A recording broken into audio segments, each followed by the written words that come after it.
ये सब लफुआ सब जो हमारी गाड़ी पे पत्थर फेंकने के लिए आया था, कि लफुआ को ऐसा लगता है कि हमारे ऊपर पत्थर फेंकेगा तो हम डर जाएंगे। हम लंदन से आए हैं, हम लंदन से थोड़ी आए हैं। हम अंग्रेज हैं कि चले जाएंगे। अब विजय माल्या भी नहीं है कि भाग जाएंगे। नीरव मोदी भी नहीं है कि 45,000 करोड़ चुरा लिए हैं देश का। ईडी सीबीआई का कोई डर नहीं है। तो लफुआ सबको कहते हैं, दिल्ली फोन कर लेना अपने फुफ्फा को, पूछ लेना कि किस मिट्टी के बने हुए हैं हम।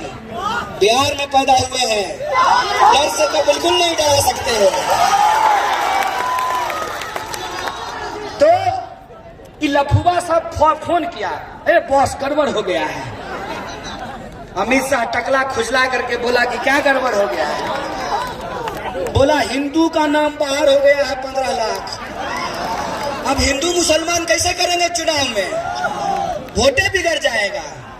तो बोला ऐसा करते हैं, एक नया कानून लेकर के आते हैं, CAA, ताकि हिंदुओं के दिमाग में यह भ्रम डाल सके कि तो मियाँ जी को ठीक करने के लिए NRC लाया जा रहा है, आपको परेशान होने का जरूरत नहीं है। तो सुन लीजिए, मेरा नाम कन्हैया है। मेरा किसी भी धर्म के प्रति कोई विद्वेष नहीं है। इस देश में रहने वाले वो तमाम लोग चाहे मंदिर जाते हों या मस्जिद जाते हों, मेरे मन में किसी के प्रति कोई भेद नहीं है।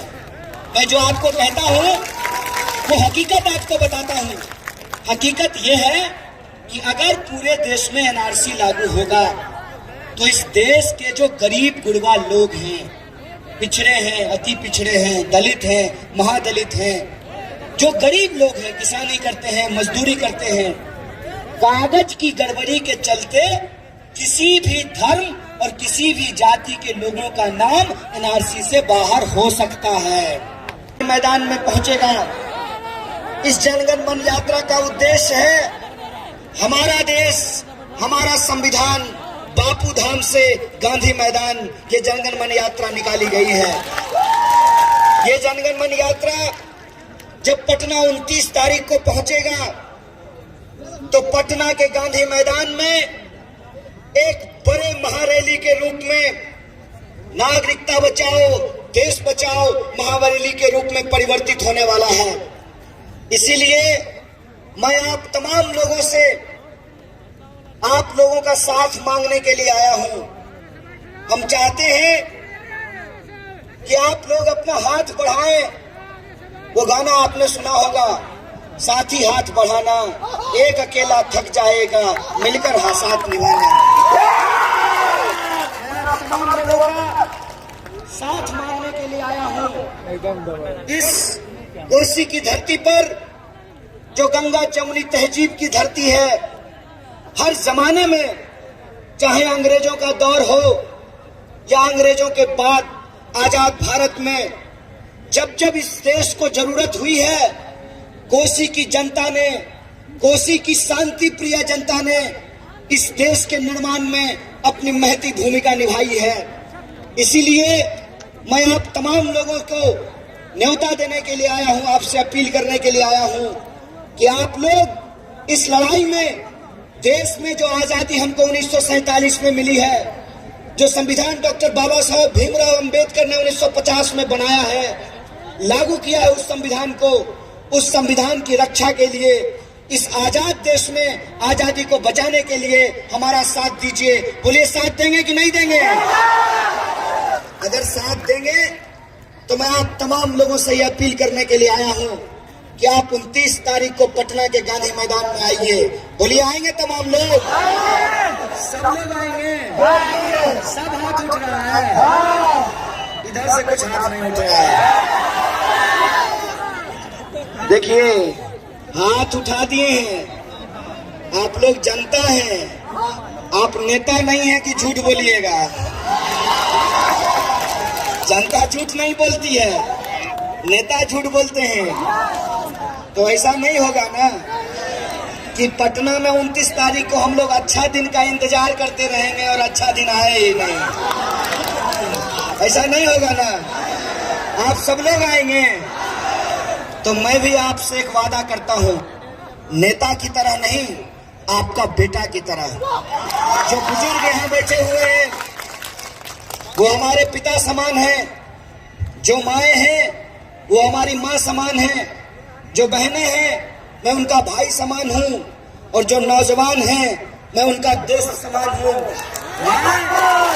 आपके बीच से आप तमाम लोगों को ये भरोसा दिलाना चाहता हूँ कि आप तमाम लोग अगर 29 तारीख को पटना के गांधी मैदान में आएंगे तो इस देश की गद्दी पे बैठा हुआ इस देश गृह मंत्री जो तरीपार है, उस तरीपार को कहना चाहते हैं कि ये तरीपार हो जा खबरदार, बिहार की जनता है तैयार, और तरीपार हो जा खबरदार।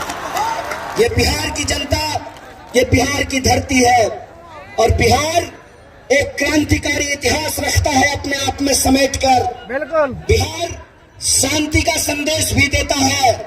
बिहार जहां बुद्ध और महावीर की धरती है, गुरु गोविंद सिंह की धरती है, वहीं क्रांति की भी संदेश देता है। ये जेपी की भी धरती है। इसीलिए इस सरकार को हम कहना चाहते हैं कि यह सरकार, तुम कहते हो कि तुम 1 इंच पीछे नहीं हटोगे। आप तमाम लोग अगर हमारा साथ देने के लिए तैयार हैं तो 1 इंच क्या, हम इनको वहीं पहुंचा देंगे जहां इनका दोस्त मेहुल चौकसी बात करने वाला है। हम इनको कहना चाहते हैं कि हमारे पुरखों ने इस देश की आजादी के लिए अपना जान गंवाया है। हमारे देश के लोगों ने अंग्रेजों की फूट डालो राज करो की नीति से लड़ा है। हमें अफसोस है कि एक बार हमारा देश फूट डालो राज करो की नीति के चलते धर्म के नाम पे बटा है। दोबारा इस देश को हम धर्म के नाम पे नहीं बटने देंगे। और हम इस सरकार को कहना चाहते हैं, बिहार की इस ऐतिहासिक भूमि से, कि यह सरकार, अगर तुम अंग्रेज बनने के लिए तैयार हो तो हम वीर कुंवर सिंह की तरह अपना हाथ कटाने के लिए, अपना जान गंवाने के लिए तैयार हैं। हम इनको कहना चाहते हैं कि हमने अंग्रेजों की फूट डालो राज करो की नीति को देखा है। हमने देखा है कि अंग्रेज किस तरीके से गाय का मांस मंदिरों में फिकवाते थे और सुअर का मांस मस्जिदों में फिकवाते थे, और साथ में रहने वाले हिंदू मुसलमान को आपस में लड़वाते थे। हमने ये देखा है। हमने ये देखा है कि धर्म बचाने के नाम पर नेता अपनी कुर्सी बचाते हैं, अपने बच्चों का भविष्य बचाते हैं। अगर वो अपने बच्चों का भविष्य बचा रहे हैं, अपनी कुर्सी बचा रहे हैं, तो हम भी अपने भारतीय होने का वजूद बचाएंगे, अपने बच्चों का भविष्य बचाएंगे। अगर वो अंग्रेजों की फूट डालो राज करो की नीति पर चलने के लिए तैयार हैं, अगर वो अशफाक उल्लाह खान और राम प्रसाद बिस्मिल की दोस्ती को तोड़ने के लिए तैयार हैं, तो हम सरकार को कह देना चाहते हैं कि यह सरकार, तुम अंग्रेज बनोगे तो हम अशफाक और बिस्मिल की तरफ फांसी के फंदे को चूमने के लिए तैयार हैं। हम उनको कहना चाहते हैं कि बहुत देखे हैं हमने, पढ़ा है इतिहास हमने इस देश का। हमने देखा है कि हमारी मिट्टी और हमारी संस्कृति की खुशबू क्या है। हम जानते हैं कि इस देश में जब जब धर्म के नाम पे लोगों को लड़ाया जाता है, तब तब उसके पीछे एक बड़ी साजिश होती है। और बड़ी साजिश क्या है? बड़ी साजिश ये है कि एक तरफ किसान जिनके बच्चे फौज की नौकरी में जाते हैं, देखे हैं कोई अरबपति का बेटा फौज की नौकरी में जाता हो, कोई बिजनेसमैन बच्चा फौज का नौकरी करने के लिए जाता हो, कोई मंत्री का बेटा फौज का नौकरी करता है जी, कोई प्रधानमंत्री का बेटा फौज का नौकरी करता है। हमारे आपके घर के गरीब के बच्चे जाकर के इस देश की सेवा करते हैं, -27 डिग्री और 30 डिग्री में बैठ करके इस देश की सेवा करते हैं। एक तरफ उनके बच्चे शहीद हो रहे हैं सीमाओं पर, और पिताजी जान गंवा रहे हैं खेतों में। हमको ये समझना पड़ेगा, का है उतना ही गरीबों का भी है। ये देश जितना महल वालों का है उतना ही झोपड़ी वालों का भी है। ये देश अगरों का भी है और पिछड़ों का भी है। ये दलितों का भी है और महिलाओं का भी है। ये देश, इस देश में रहने वाली वो तमाम आवाम का है जो इस मिट्टी पे पैदा हुए हैं। हम इस मिट्टी में पैदा हुए हैं, हमारे पुरखे यहाँ पैदा हुए हैं, और ये जालिम सरकार आज हमसे हमारा भारतीय होने का सबूत मांग रही है। ये सबूत क्यों मांग रही है? ये सबूत इसलिए मांग रही है कि इनके सारे वादे फेल हो चुके हैं। विकास का ढोलक फूट गया है और विकास के पप्पा जो है, विकास के पप्पा विकास का नाम लेने के लिए तैयार नहीं है। इसीलिए विकास के पप्पा ने इस देश में धर्म के नाम पे विनाश करने का ठान लिया है। तो हम विकास के इस पप्पे को कहना चाहते हैं, पप्पे तुम्हारा विकास नहीं आया, हमने देखा है। इसीलिए तुम हम तमाम लोगों को एक फर्जी बहस में उलझा देना चाहते हो। वो फर्जी बहस क्या है? गृह मंत्री ने वित्त मंत्री को कहा है कि हम देश को एनआरसी में फंसा देते हैं, आप तब तक एलआईसी बेच दीजिए। हम जब तक एनआरसी में फंसे हुए हैं तब तक ये एलआईसी का निपटा दिए हैं। हमको ये समझना पड़ेगा कि ये कौन सी नीति है जिसके तहत देश की सरकार सरकारी कंपनियों को बेच रही है। ऐसा होता है क्या? ऐसा माँ बाप आप देखे हैं कि अपना बच्चा को प्यार नहीं करे, अब पड़ोसी के बच्चा को गोद में लेकर के हेलो डार्लिंग बोले। ऐसा होता है क्या? ये कैसी सरकार है? ये कैसी सरकार है जो सरकारी रेलवे नहीं चाहती है? ये कैसी सरकार है जो सरकारी बीएसएनएल नहीं चाहती है? ये कैसी सरकार है जो सरकारी भारत पेट्रोलियम नहीं चाहती है? ये कैसी सरकार है जो सरकारी स्कूल नहीं चाहती है, सरकारी अस्पताल नहीं चाहती है, सरकारी रोड नहीं चाहती है? तो सरकारी स्कूल नहीं होगा, सरकारी रोड नहीं होगा, सरकारी अस्पताल नहीं होगा, तो सरकारी प्रधानमंत्री लेके घंटा बजाएंगे। क्या होगा इसको हमको बताइए। ये एक बहुत बड़ी साजिश रची गई है और साजिश ये है कि इस देश के जो आम लोग हैं उनको धर्म के झगड़े में उलझा दिया गया है। हमारे देश के जवान जब धर्म के झगड़े में उलझे हुए हैं, ठीक उसी वक्त ये जो मोटा भाई है देश का गृह मंत्री, ये अपने बेटे को बीसीसीआई का सेक्रेटरी बना दिया है। आप दिन रात इस फील्ड में भी लड़का सब दौड़ने के लिए आता होगा, भोरे भोरा करके फौज की नौकरी का तैयारी करता होगा, खूब मेहनत करके, ठंडा हो गर्मी हो बरसात हो, दौड़ता है, डिप्स मारता है, उठक बैठक करता है। और जब बहाली के लिए जाता है, सब कुछ होने के बावजूद सीना भी पूरा है, हाइट भी पूरा है, दौड़ भी एकदम सही समय पे पूरा करता है। तब जब मेडिकल होगा तो डॉक्टर कहेगा, रे बाबू तुम्हारा गोड़ का अंगूठा टेढ़ है, 3 लाख रुपया दीजिए, सब टेढ़ का अंगूठा सोज हो जाता है। क्या चीज? ठीक बोल रहे हैं कि गलत? अरे बोलिए, मैं सच बोलने में थोड़ी पैसा लगता है। सिपाही सब खड़ा है, बता देंगे आपको क्या होता है इस देश में। मेहनत मजदूरी करने वाला का बच्चा मेहनत करके तैयारी करता है, पटना में खिचड़ी खाता है बेचारा, खिचड़ी। 2 टाइम में रोटी बनाने में गर्मी लगता है तो एक ही टाइम में दोनों टाइम का खाना बना करके रख लेता है। 16 घंटा पढ़ता है, एसएससी का तैयारी करता है, रेलवे का तैयारी करता है, और जब एग्जाम देने के लिए जाता है तो पता चलता है कि क्वेश्चन पेपर लीक हो गया है। अभी सिपाही भर्ती हो रहा था, जितना सीट था उससे हजारों गुना ज्यादा देश के जवान जो हैं, बिहार के नौजवान जो हैं, वो परीक्षा देने के लिए गए। ट्रेन में इतनी भीड़ हो गई कि पैर फिसलने से लोगों की मौत हो गई, नौकरी आने से पहले ही जान चली गई। देखिए इस देश में गरीबों के साथ क्या हो रहा है।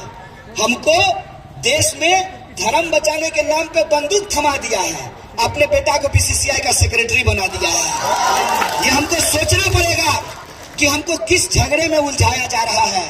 मैं तमाम लोगों को कहना चाहता हूँ, जो लोग आज धर्म बचाने का नाटक कर रहे हैं, कान में कड़वा तेल डाल लो नूनू, गुच्चू बढ़िया से निकाल लो और सुन लो कि मेरा नाम कन्हैया है। ध्यान से सुनना, मेरा नाम कन्हैया है। हम जानते हैं हिंदू धर्म के बारे में, हमको पता है कि तुम आज पैदा हुए हो, तुम्हारी पार्टी आज पैदा हुआ है, मोदी आज कर रहे हो। तुम्हारी सरकार बनने से पहले भी हिंदू धर्म था और तुम्हारी सरकार जाने के बाद भी हिंदू धर्म रहेगा। सरकार से धर्म नहीं चलता है, सरकार से धर्म नहीं बचता है, धर्म बचता है धर्म को मानने वाले लोगों के आस्था और विश्वास से। धर्म बचता है उस धर्म को मानने वाले लोगों के ईमान से। अगर आपका ईमान आपकी जगह पे है तो आप सरकार से सवाल पूछिए। अगर आप इस देश से प्यार करते हैं, अगर आप कहते हैं कि आपको हिंदू होने पे गर्व है, तो मैं एक प्रश्न पूछता हूं आपको।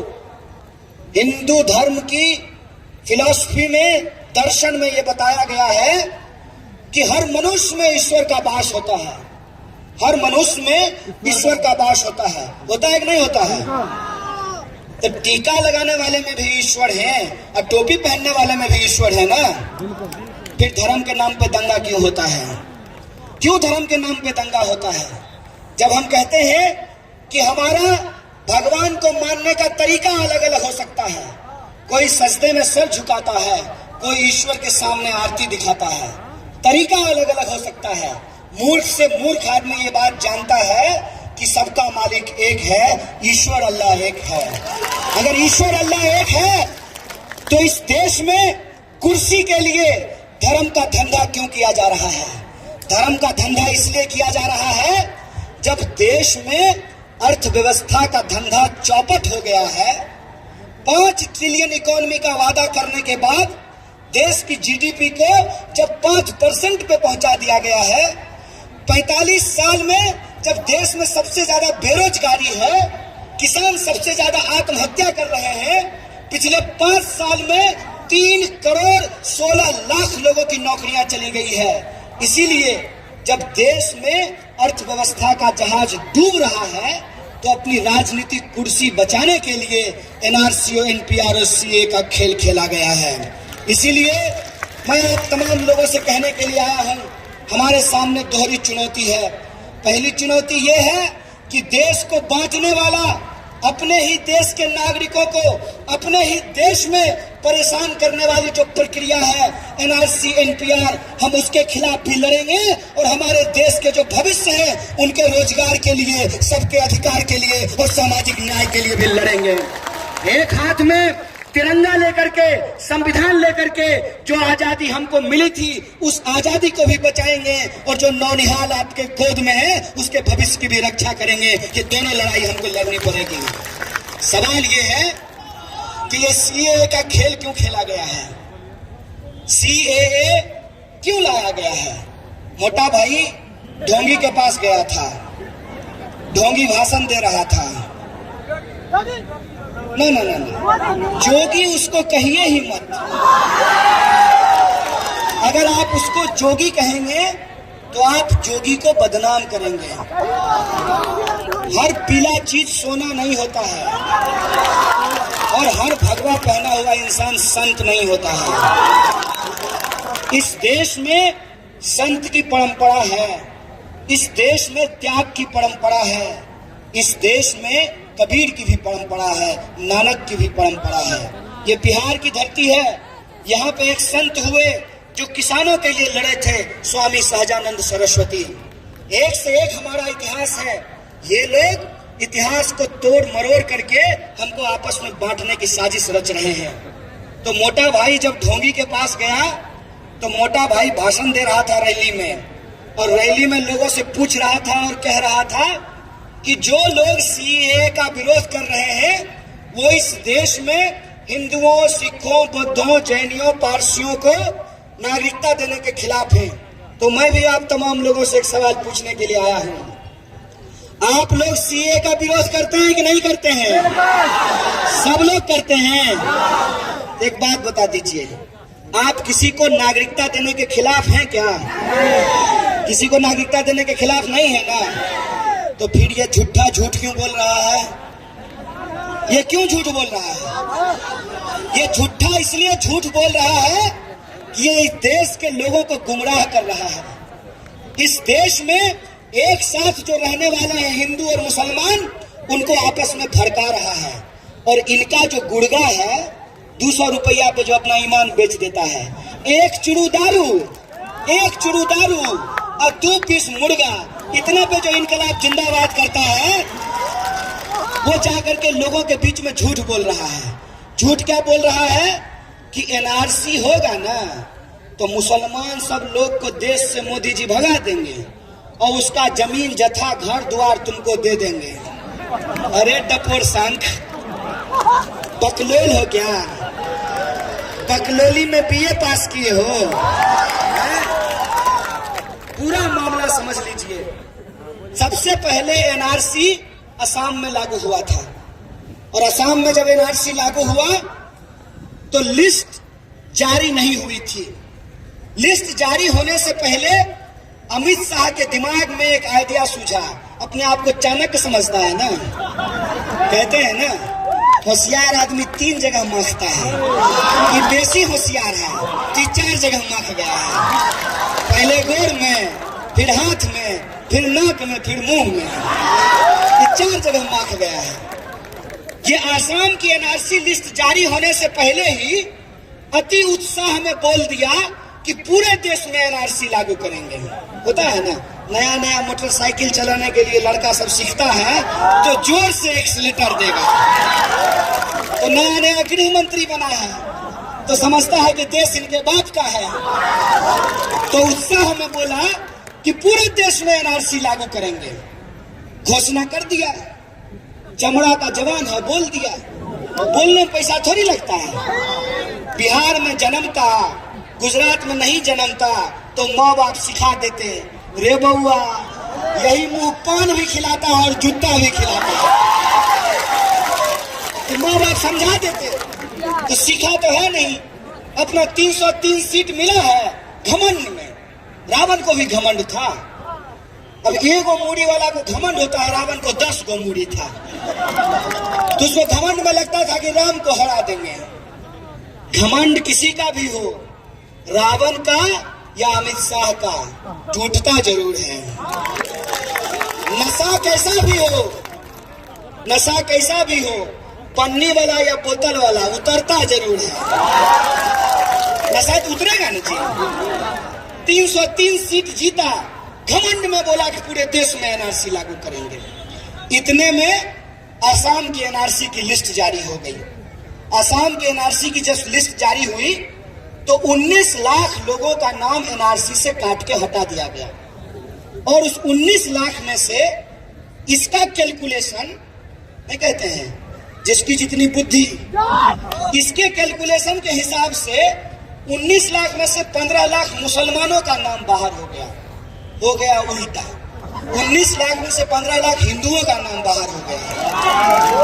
ऐसा लफुआ सब जो हमारी गाड़ी पे पत्थर फेंकने के लिए आया था, कि लफुआ को ऐसा लगता है कि हमारे ऊपर पत्थर फेंकेगा तो हम डर जाएंगे।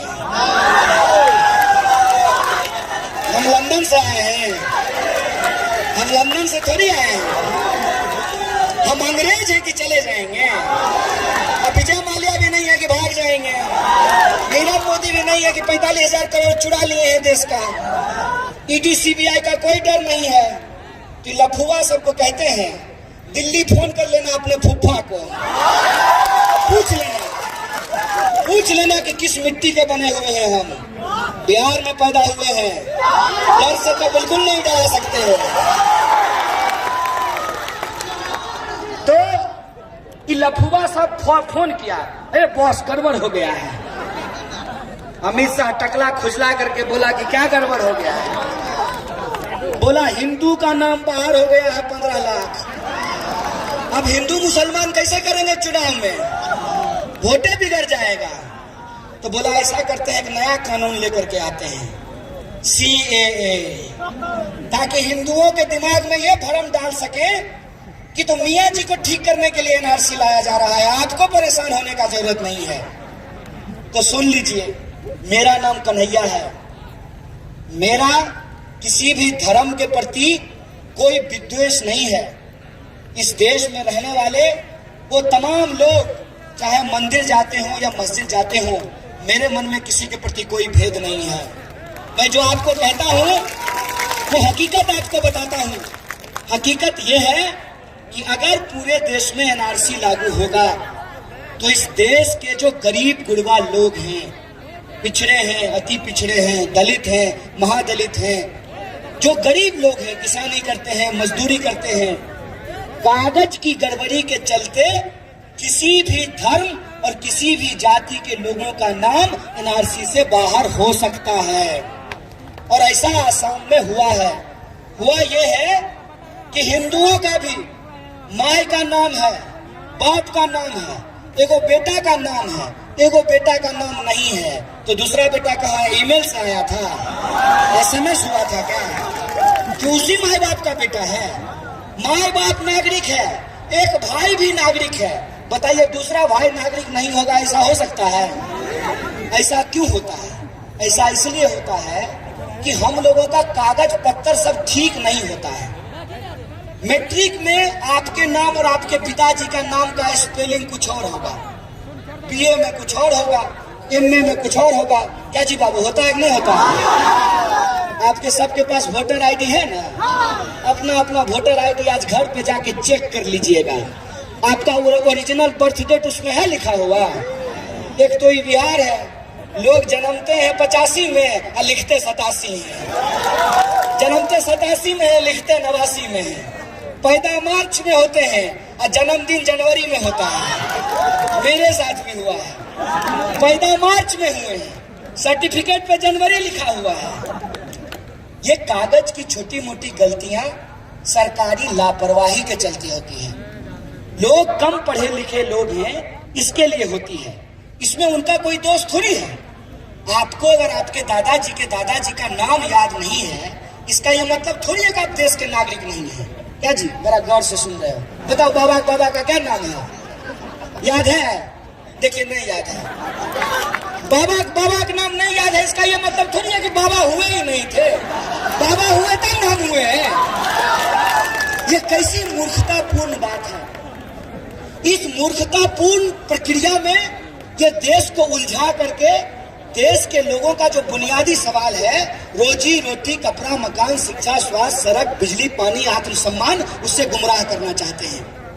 तो जब ये बात देश में खबर फैली कि 19 लाख में से 15 लाख हिंदू का नाम कट गया है, तो अमित शाह बोला कैसा करो, सीएए लेकर के आते हैं। और सीएए के तहत क्या बोला कि चिंता मत करो, तुम्हारा नाम अगर हिंदू वाला है तो तुमको नागरिकता दे देंगे।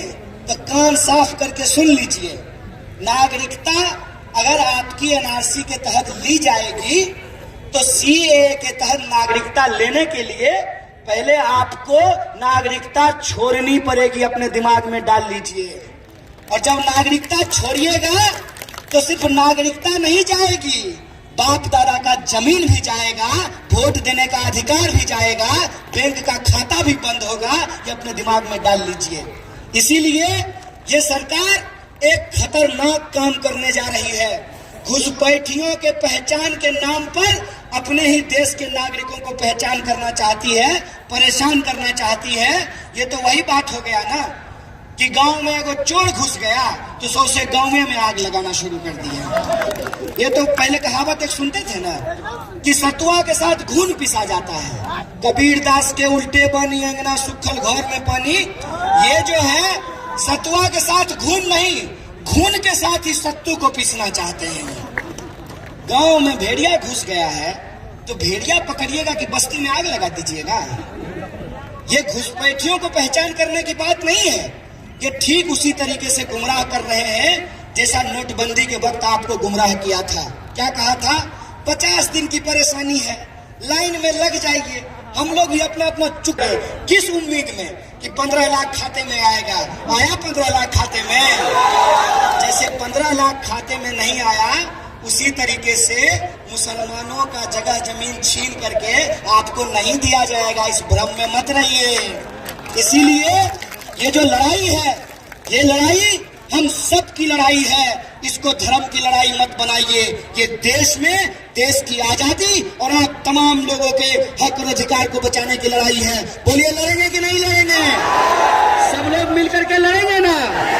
और जब सब मिलकर के लड़ेंगे तो हम इस देश विरोधी कानून को भी हराएंगे और देश में रहने वाली जो आवाम है उसके हक अधिकार को भी प्राप्त करेंगे। इसी आशा और विश्वास के साथ आप तमाम लोगों का, मीडिया का, ऑर्गेनाइजर का, प्रशासन का और आप तमाम लोगों का शुक्रिया अदा करके अपनी बात को खत्म करूंगा। शुक्रिया। इनकलाब जिंदाबाद, हमारी एकता जिंदाबाद। सुनेंगे